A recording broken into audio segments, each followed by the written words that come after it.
Good evening, I'm Katerina Georgieva. This is CBC Windsor News. Thanks for joining us. We begin tonight at the border, where officers are patrolling in ways they never have before. This largely in response to demands from the President of the United States. So how have things actually changed? Here's our top story. I'm Jason Vio with CBC News, and I'm at the RCMP detachment here in Windsor, and for the first time they're doing things a little bit differently. In December, they started patrolling the border out on the roads, and that started in part because of some of the comments we're hearing from Donald Trump in the United States to increase border security, and that has come down from the Canadian government and changed the way that the RCMP here in Windsor do things a little bit. So let's go for a ride to see how things have changed. My name is Constable Ian Smith. I'm a constable here at the RCMP in Windsor. So today we're going to go out on a border patrol. Our area of responsibility starts in Tobermory up to Port Burwell. So it's about 800 kilometers or so of coastline to patrol, and we're doing that around the clock. Well, we're looking for anything suspicious activity in regards to people or contraband, being drugs, commodities coming into Canada or leaving Canada illegally. The entire coastline is vulnerable, maybe some parts more than others, but there's 800 kilometers, so how do we patrol that constantly all the time? It's impossible. So we rely on the public to alert us. You know, I see something suspicious, you know what, we'll investigate it. You know, it's hard to measure that success right now. We haven't seen anything outside of the official ports of entry since, off the top of my head, since last September. We had a human smuggling event on the St. Clair River. Outside of that, we haven't seen anything. So it's now that the water's open, like the ice just came off the lakes and rivers here a week or two ago. So now that we see more boats out in the water, we may see some more, but it's hard to measure the success. We're out here every day doing this in order to deter, so if we're not catching them, hopefully it's because we're deterring it. The RCMP procured a few helicopters to do these border patrols from the air, of course. So we have RCMP members on those patrols who are trained, know how to what to do on the helicopter and how to do proper border patrols with those. So it's still a new program, so it's still getting off the ground, if you will, no pun intended. So Ferry is our police canine here at Windsor RCMP, and she's trained for drugs and fentanyl in particular. She's one of the only fentanyl-trained dogs in the area. We did an operation with Canada Border Services Agency at the Ambassador Bridge. Yes, that's new as far as our participation. We conducted searches of outgoing transports going into the U.S. So we had Philly there, and she was able to get into the back of the truck, into the trailer, and climb up on top and search, and underneath as well. Places where humans wouldn't see it nor smell it, any of the drugs for that matter. So, you know, without her, we wouldn't be able to conduct the searches at the extensive length that we do.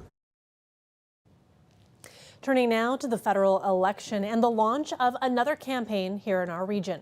Long-standing NDP MP Brian Massey has kicked things off, promising a strong front against President Donald Trump. Pratush Thayal reports. The oldest sitting MP in this race, NDP's Brian Massey, is launching his re-election bid for another mandate to represent Windsor West.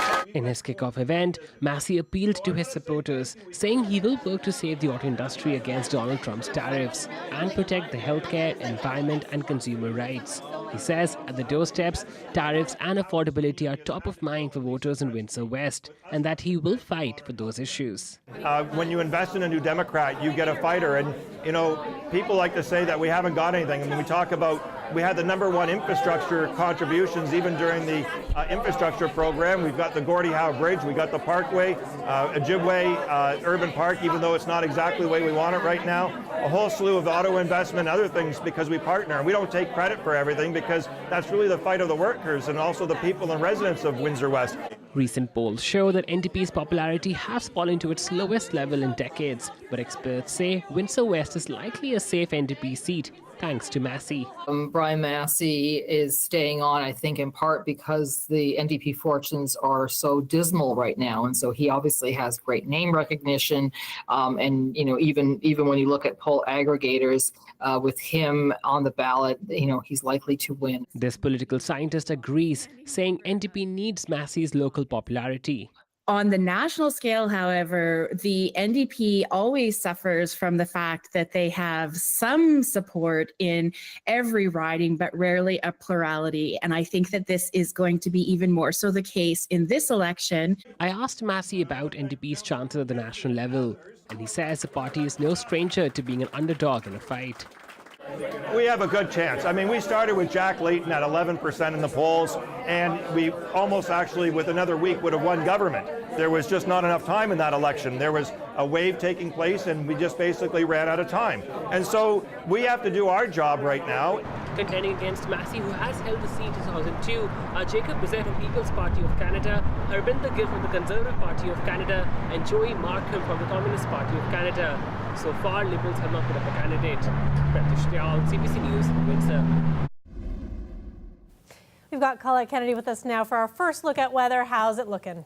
Well, we continue to have this pattern where we've got the trough in place and temperatures below seasonal, although doing a little bit better today. That upper low finally will slide away, but still, we really aren't going to rebound too well until we get to Thursday. Not a bad looking day, though, after a chilly night. And tomorrow morning, it's going to be a chilly start to the day with that wind chill at -6. But into the afternoon hours, we'll have partly cloudy skies, still a northwesterly breeze, but it gets lighter after the noon hour, and a high of 8 degrees. Okay, sounds good. We'll hear more about the weather ahead coming up. Thanks, Colette. You're welcome. Up next, frustrations have been mounting on Boblo. Residents need reliable transit on and off the island, and it's got officials putting pressure on the ferry company to do better. Jacob Barker has more. The town of Amherstburg is putting the Boblo Island ferry on notice. It is demanding that the ferry company start providing a backup ferry for when the regular one is down, or face legal action. We've told them to do it as soon as possible, or else we would have no option except to consider legal action. Amico Properties is responsible for ferry service to the island, which is run by Amherstburg Ferry Company. Residents and property owners rely on the ferry, which runs every 20 minutes.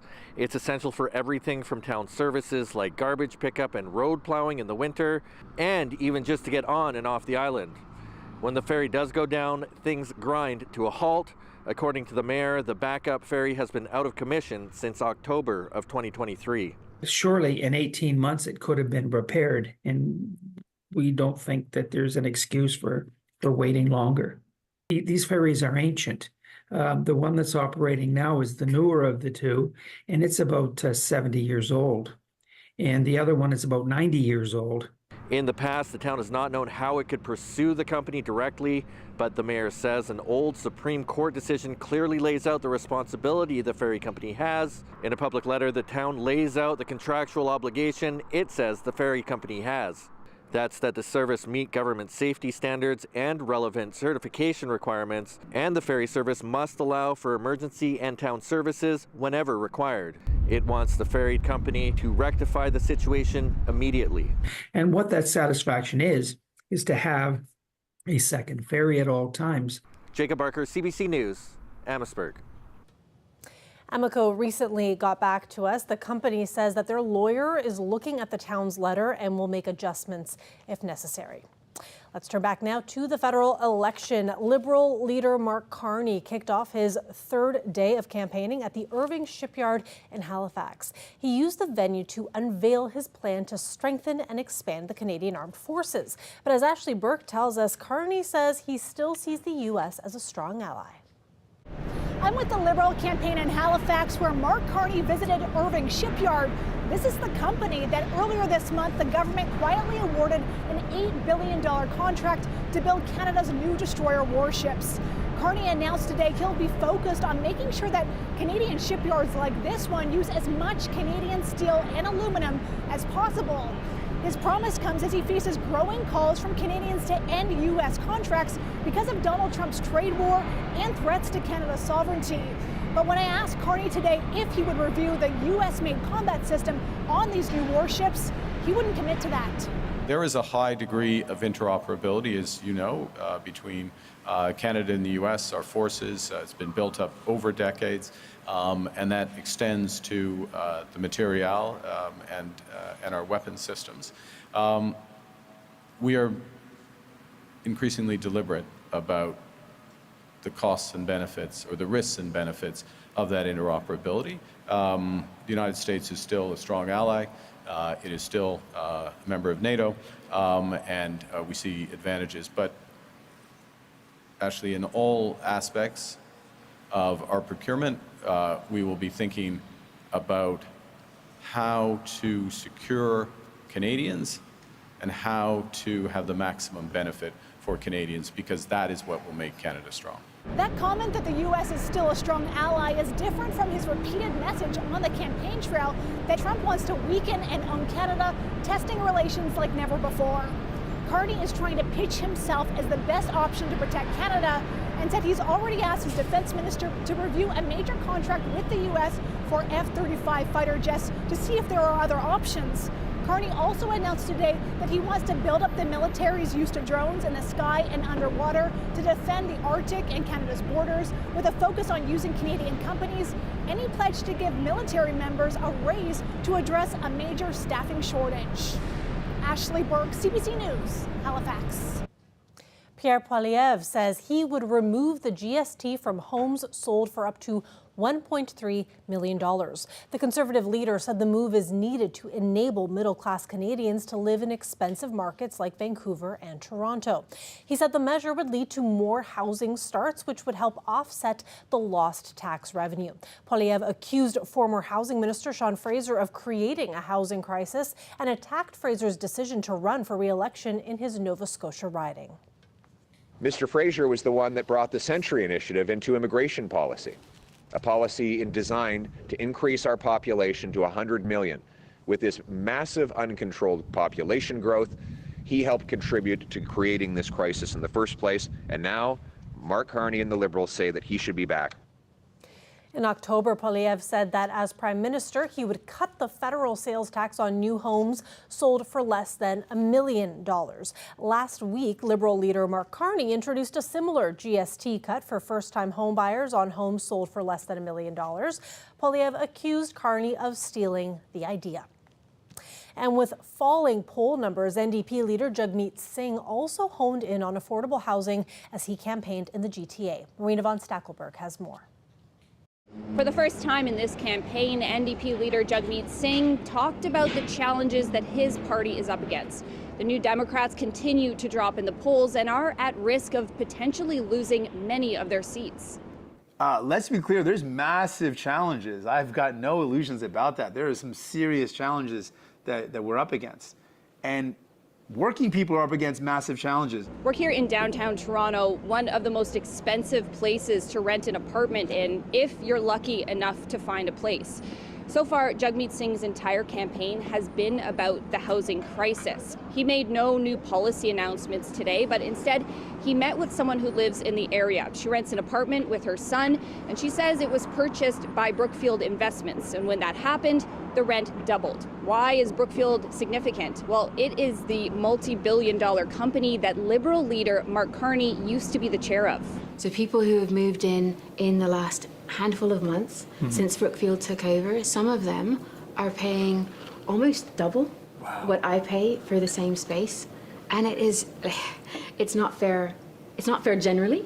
It's not fair on them. It's not fair when everybody is struggling.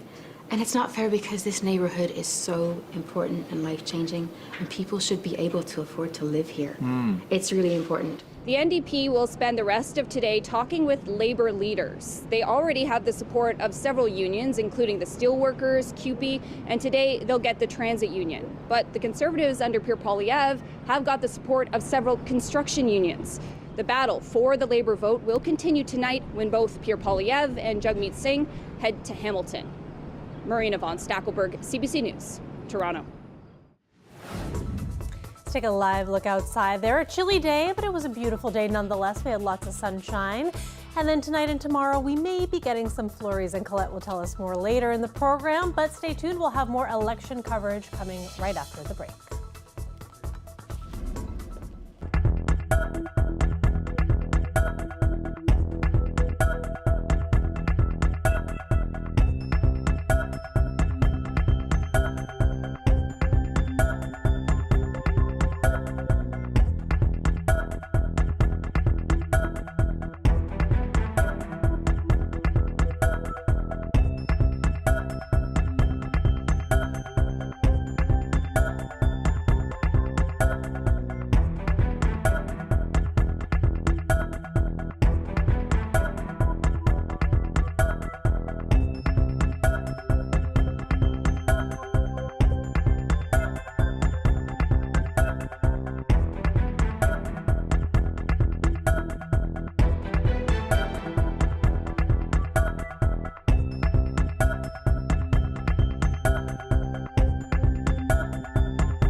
Welcome back. An intelligence report claiming that India meddled in the 2022 Conservative leadership race was the hot topic on day 3 of the federal election campaign. And it has raised questions about Conservative leader Pierre Poilievre's continued refusal to get his security clearance. Olivia Stefanovich has more. There's no question Pierre Poilievre won the 2022 Conservative leadership race handily. But now new allegations have surfaced, suggesting India meddled in the contest. Let's be honest. I won the leadership fair and square. The allegations stem from reports that say Canada's spy watchdog learned Indian proxies raised money and organized within the South Asian community for Poilievre, though there's no evidence Poilievre and his team were aware. I'm glad that the Liberals put this attack out today. Really glad. Because there's something that's really been worrying me. Switching from defense to offense, Poilievre swung back, accusing Liberal leader Mark Carney of holding secret meetings with the Chinese central bank. how is he ever going to stand up to foreign interference? A claim Carney's team dismissed as a distraction. I find it beyond baffling. I find it downright irresponsible. Both Carney and NDP leader Jagmeet Singh say Poilievre would have known about the alleged meddling in his leadership campaign if he had his national security clearance. That to me disqualifies you as a prime minister candidate.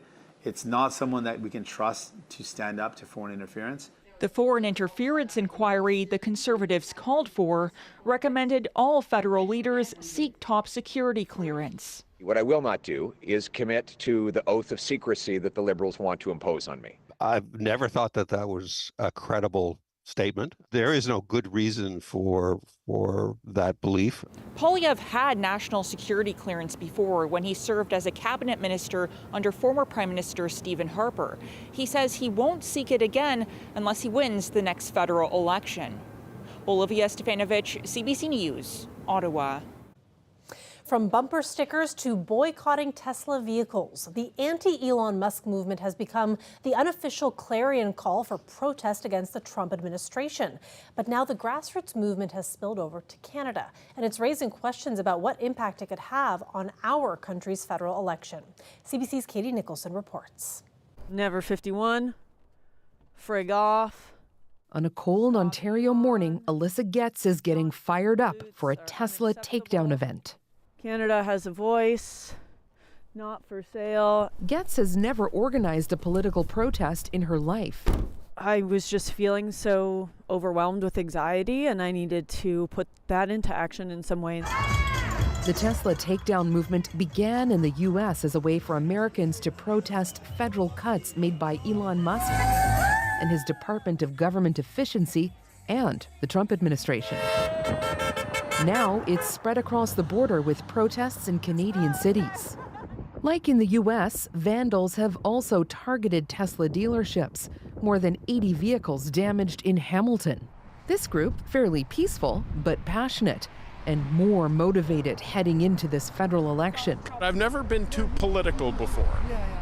Before now? Before now, yeah. What has changed for you? Like, why do you feel more galvanized this election? Well, I feel there is a threat to our country, both economically and potentially in terms of sovereignty. Others see parallels with the growing divide in the U.S. Tesla takedown is a reflection of that kind of division spreading into Canada, and I think it will have an influence on how our federal election goes. It's a bit difficult to tell at this point how it is going to impact the election. Professor Howard Ramos says Tesla takedown protests here serve as a reminder of the politics south of the border. I can imagine that different parties, in particular the Liberals, will try and make as many linkages as they can to Musk and Trump with the Conservatives in Canada. But for Alyssa Getz, this movement is part of a greater political awakening. People are deciding to do more research and involve themselves a little bit more in politics because of what's happening in America, and I think that's what should happen. An American protest inspiring at least one Canadian voter. Katie Nicholson, CBC News, Oakville, Ontario. When we come back, Colette Kennedy will join us once again for more on weather. See you in a little bit.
Colette Kennedy joins us once again for more on weather. And Colette, this week we are really feeling the ups and downs of springtime, aren't we? Yeah, you know, it's normal, right? We remind ourselves, or maybe I just need to remind myself, this is how it goes, right? Where we get these fluctuations in temperatures and we get treats of temperatures being milder and above seasonal, and then they dip back below. Well, so at least today in terms of sun, some sunshine, very nice to have that, but just that breeze is cool with that upper low in place and keeping temperatures below seasonal for this time of year. So we're still holding at that daytime high of 7 degrees, but we should be closer to 9 to 10 or so when we're getting at this point towards the end of the month of March. The sustained winds still, I mean, a little lighter in Goderich, but generally in that 15 to just over 20 or towards 25 kilometers an hour, and still that directional with that northwesterly flow. And then a couple of areas, including Windsor, where we continue to have some of those gusts. The gusts are backing off a little bit,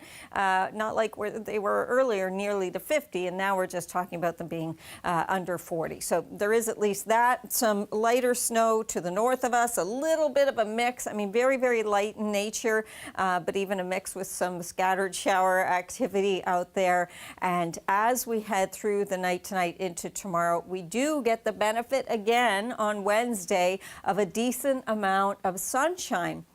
And that's going to carry on through the day. And then when we get to Thursday, we at least start off with some sunshine, and then we'll get kind of variable skies at times. But that's when we're really going to find that temperature that will be hiking that temperature back up and get those highs into even not just seasonal, but above into the double digits. So looking ahead towards that and looking forward to that, especially because some cooler air kind of wants to push in for the weekend. I don't think it's going to make it into southwestern Ontario, but if you're traveling elsewhere in the province, you may encounter some freezing rain this weekend and all kinds of things. So you're going to want to be checking ahead before leaving southwest Ontario. So a look at those forecast winds. We're still going to have some breezy conditions tomorrow morning. Then after the lunch hour, those winds will be getting lighter. Tonight, though, -2 for the low. And because of the winds, feeling like about -6, -5 to -6 tomorrow morning, then to 8 degrees. And here's what I'm saying about I don't think that cold air is going to make it all the way into this area, but we are going to be looking at some wet weather, even though we get the milder temperatures. But again, Katarina, that is very typical. This is spring. I was going to say that is a very spring forecast. Yes. Yes. Thank you so much, Colette. You're welcome. And thanks everybody for watching. We'll see you back here tomorrow night. Good night.